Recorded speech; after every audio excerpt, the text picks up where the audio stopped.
Hi everyone, I'm Katy and I'm an English teacher. For many of you, this will be the weekend that as of tomorrow you won't be going back to school as normal and as you expected on Monday morning. And that can be quite a frightening prospect, and I know many of you might be feeling a bit uneasy or a bit anxious at that. So this YouTube channel is just to provide you with some additional English work that you may want to do over this next couple of weeks, the Easter holidays, and then however many weeks after that that we may or may not be off school. So this is for everyone really. It might be that you're lucky enough to be being homeschooled by your parents. Maybe your school's providing you with some distance learning, or maybe you just really like English and writing and you want to get a bit better. So it's going to be pretty simple. What I'm going to do is I'm going to read a book a week, and it'll be one that I've read in the past that I think is a great read. For me, when I was at school, I didn't always like to read the book. I liked to be read to or listen to it. So for some of you who are in that boat, you might just prefer to listen to the book being read to you. I'm going to do a chapter or two a day, so if you're enjoying it, you can tune in the next day and hear the next section.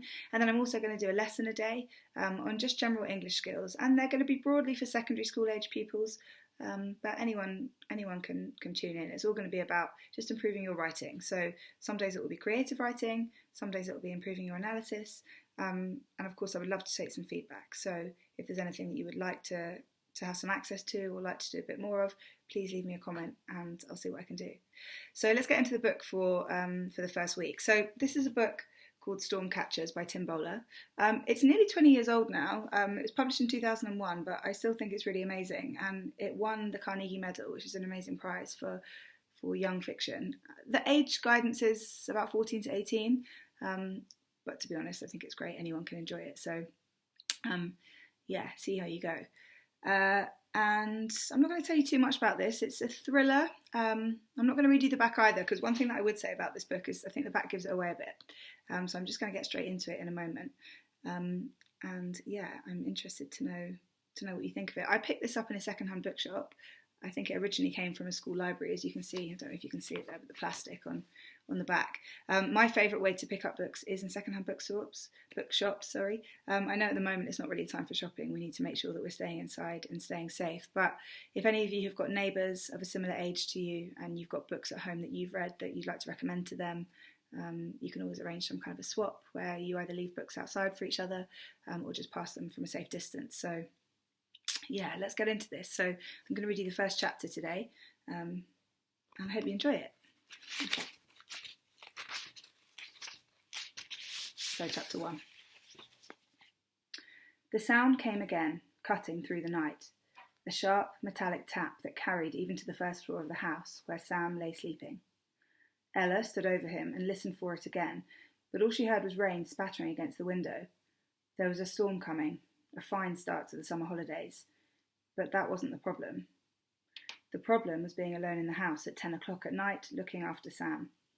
She wished now that Finn hadn't slipped out to see Billy, but it was her own fault. She'd insisted he go, telling him Mum and Dad would never know as long as he was back before they returned from the pub. But that could be ages. Billy's parents had gone with them, which meant Mum and Mrs. Mead would be yakking non-stop, and Mr. Mead would be trying to talk Dad into buying a new car from his showroom or joining the Save the Lighthouse project. They wouldn't leave the pub before 11, and Finn would take his time, especially as she promised him she was all right. But she wasn't all right. She was terrified. The sound came again, downstairs. She crept to the door. At least she hadn't undressed for bed. She'd been thinking of it, but she was still in the jeans, t-shirt and trainers she'd slopped around in all day, and now she was glad of it. It made her feel less vulnerable, though only a little. She glanced at Sam. He looked so peaceful as he slept. She didn't remember sleeping like that when she was 3, and now, at 13, she hardly slept at all. She was scared of the dark, scared of the noises she heard in this ancient house, and now, after Mr. Fenner's lecture in assembly about the need to be vigilant with strangers, she was even scared someone was stalking her around the village, though she knew that must be ridiculous. Tap. The sound came again. She knew she ought to go down and investigate. Finn would. He might be small for 15, but he'd go straight down and look the thing in the face. She made herself walk to the head of the stairs. Below her, the hall stretched away in eerie stillness. The lights were on, but the house felt oppressive. There's nothing wrong, she told herself, and started to walk down the stairs. It's just a storm coming. But it was no use. Helvellyn was a house that had always frightened her, even though she'd lived here all her life. It wasn't just that it was such an old building. There was something else, something she didn't understand. She felt uneasy here, even when there were others around. Tap. The sound snapped in the night again. She opened her mouth to call out and ask if anyone were there, then closed it again. If somebody were in the house, the last thing she should do was give herself away. She thought of Sam and wondered whether to go back and guard him. No, check the downstairs rooms first. Make yourself do it, then go back to Sam. She tiptoed to the foot of the stairs and looked about her. On the wall nearby was the photograph of Dad at the opening of his new Key superstore. Next to it were the sketches he had made of the Penrig Lighthouse 10 years ago, before the cliff falls made it an endangered building. She ran her eye nervously over them, then scanned the hall as far as the front door. Tap. She gave a start and looked to the left. The noise had come from the sitting room. There was no doubt about it. She stared at the door. It was ajar, and the lights inside the room were switched off. She reached for the telephone. Ring Billy, get him to send Finn home. But she drew her hand back. She had to master this. She had to check the noise out for herself. It was bound to be something simple. She walked to the sitting room door and gave it a push. It brushed over the carpet a few inches and stopped. She stared through the gap and then took a deep breath, pushed the door a little further and craned her head around. The old room looked dusky but reassuringly familiar. Behind the drawn curtains she could hear the rain lashing against the window, but at least there was no one here. She pushed the door fully open and switched on the light. The features of the room sprang into focus. The piano, the fireplace, the armchairs, the sofa, the music stand with her flute beside it. She walked into the room. Tap. She jumped. It was the window. Someone must be out there, hidden by the curtains. She hurried to the phone, picked it up and started to dial 999, then put it down. This was stupid. The tap wasn't regular. It might not be a person at all. It might be something trivial. What would Dad say if she called the police out for nothing? She strode to the window, pulled back the curtain, and burst out laughing. It was nothing at all. A chain from one of the hanging baskets had broken loose, and gusts were throwing it up at the window, so that every so often the metal ring at the end struck the glass. Tap. There it was again. She chuckled and reached out to close the curtain, then froze in horror. Reflected in the glass was a figure standing behind her in the doorway. She whirled around. It was a man, a huge man built like a bear. He wore a black oilskin top and black waterproof trousers, all gleaming wet, and blue sailing shoes. The hood was up and fastened tight around the face, which was half obscured by a scarf over the mouth and nose. She took a step back. "Don't hurt me. Please don't hurt me." The eyes stared darkly at her. "What do you want?" she said. "You," came the answer. The voice sounded young, but she had no time to think. He took a step towards her. She turned and dashed toward the bookcase. There was only one thing she could do, but she had to do it now. He leapt after her, but she reached the bookcase first, released the catch to the hidden door and slipped through. As she pulled the door after her, she saw his hands clutching for the gap. She slammed the door shut and leaned against the wall, breathing hard. She couldn't stay here. He'd find the catch any moment, and besides, she had to reach Sam and get him out of the house. She hurried down the passage, feeling her way along the wall. It was too dark to see clearly, but she knew her way from the old days when Finn used to dare her to go in. He loved having a house with a secret passageway. She hated it, but it might help now. She was halfway through already. It only went as far as the kitchen, and she would have to brave the house again soon, but it might buy time. She looked for the taper of light along the floor that marked the secret door in the kitchen wall. There it was, just ahead. She felt round the panelling and found the catch. Behind her came a crash, a sound of stumbling. He'd found his way into the passage. She let herself into the kitchen and closed the door behind her. With any luck, he wouldn't find his way out. This end and have to go back to the sitting room. That might give her a few more seconds. She ran through the hall as lightly as she could and up to Sam's room. He was still sleeping. She put her hand over his mouth and shook him. He stirred and looked up at her. "Sam," she whispered, "get up, quick." "Ella?" "Sam, quick. We've got to get out of the house, and you're not to speak, not a word, okay? Come on." She pulled at his arm, but he resisted, still engrossed in sleep. "Sam, please." Somehow she pulled him out of bed. "Teddy," he said, looking round. "I've got him." She grabbed Teddy from the bed. "Come on," and not a word, not a single word. She took him by the hand and led him towards the door, but it was no good. Already she could hear sounds at the foot of the stairs. She pulled Sam back to bed and knelt down. "Sam, listen," she whispered. "I want you to do something for me, something that'll make me very proud of you. I want you to hide in your secret place and not come out till you hear Mummy or Daddy or Finn. Promise. What for? It's a game. A really important game. I know you can do it for me. Please, Sam, please do it for me. Go and hide in your secret place. Something in her face must have persuaded him, because he turned without another word, opened the wall cupboard and crawled into the back, then pulled the big box of toys across so that it hid everything except his face. She passed Teddy through to him. Good boy, she whispered, and if anyone opens the cupboard door, I want you to keep your head down, so they can't see you. It'll be such a good game. When you hear Mummy or Daddy or Finn, then you can come out. Ella, his eyes were wide, unblinking. Are you going away? She leaned into the cupboard and kissed him. Just for a bit, but I'll be back soon. Now be a good boy and don't make a sound.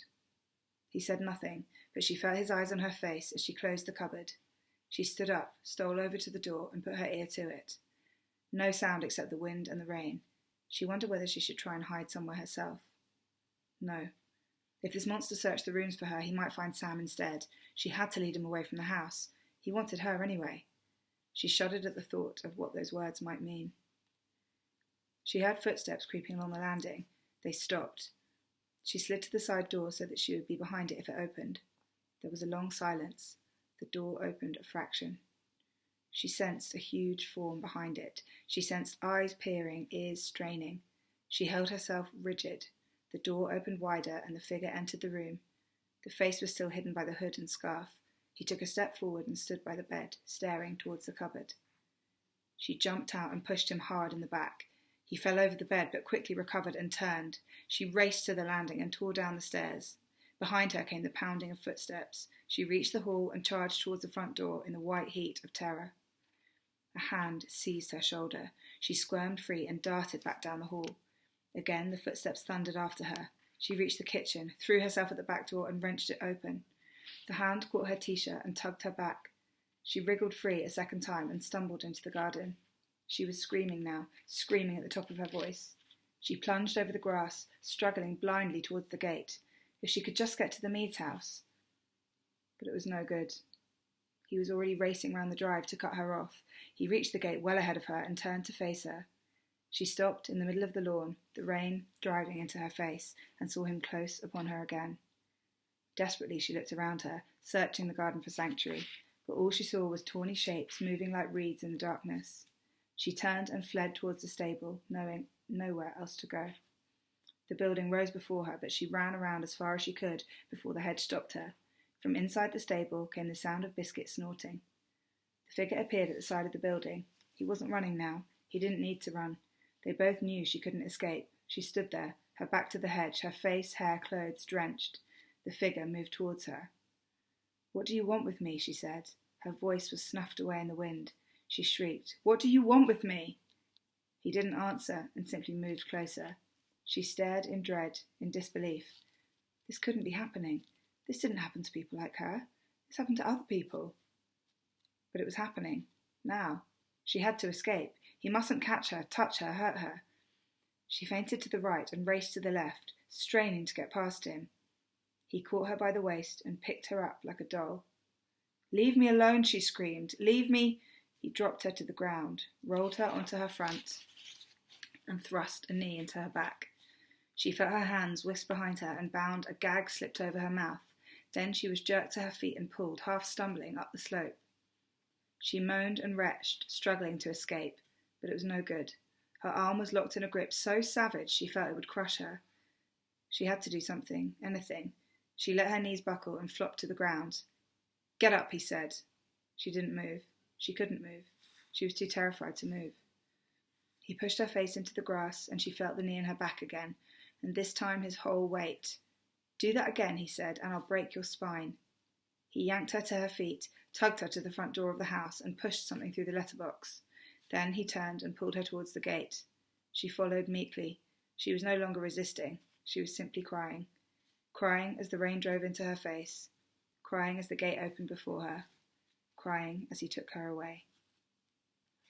So that's the end of the first chapter. Hope you enjoyed it. I hope you found it as tense as I did the first time that I read it. So I'm going to leave it there for today, and tomorrow I'm going to read the next chapter. So if you enjoyed that and you want to see what has happened to Ella, then please check in. I'll be putting the stuff on in the morning. And yeah, I look forward to seeing you then. Thanks for watching.